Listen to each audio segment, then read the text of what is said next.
This is Vince Miller. Thanks so much for joining me for this devotional. We are in Luke chapter 2. I'm going to read verses 1 through 6 today. In those days, a decree went out from Caesar Augustus that all the world should be registered. This was the first registration when Quirinius was governor of Syria, and all went to be registered, each to his own town. And Joseph went up from Galilee to the town of Nazareth to Judea, to the city of David, which is called Bethlehem, because he was of the house and lineage of David, to be registered with Mary, his betrothed, who was with child. And while they were there, the time came for her to give birth, and she gave birth to her firstborn son and wrapped him in swaddling cloths and laid him in a manger because there was no place for them in the inn.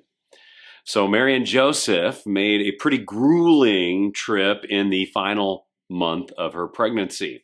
They traveled 90 miles south across some rather rugged terrain to get back to his hometown for a government-mandated census. Nonetheless, they make it, and exhausted, they must now find a place to stay.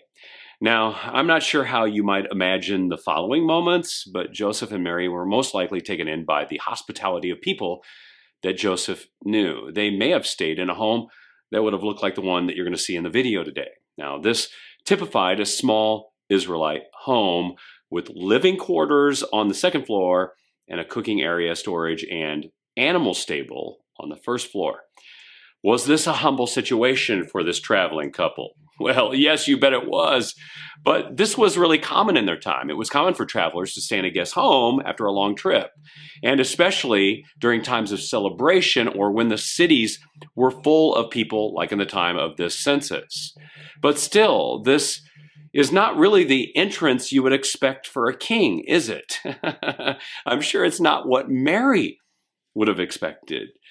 Remember, she gave birth to the King of Glory in an ass stable in a stranger's home, and then laid Jesus in a feeding trough. So why did God allow Jesus to enter life this way? Well, I believe God likes to do things that are counter our human expectations so that he can draw even more attention to his divine purposes. Simply put, he wants us to pay attention to something that he's going to do that only he's going to be able to do, right? So today, pay a little bit more attention to those small divine moments that God presents you with. And then when you see that humble moment, take a few seconds and just wonder at its mystery and then praise God. I love you guys. Have a Merry Christmas. We'll see you right back here again tomorrow.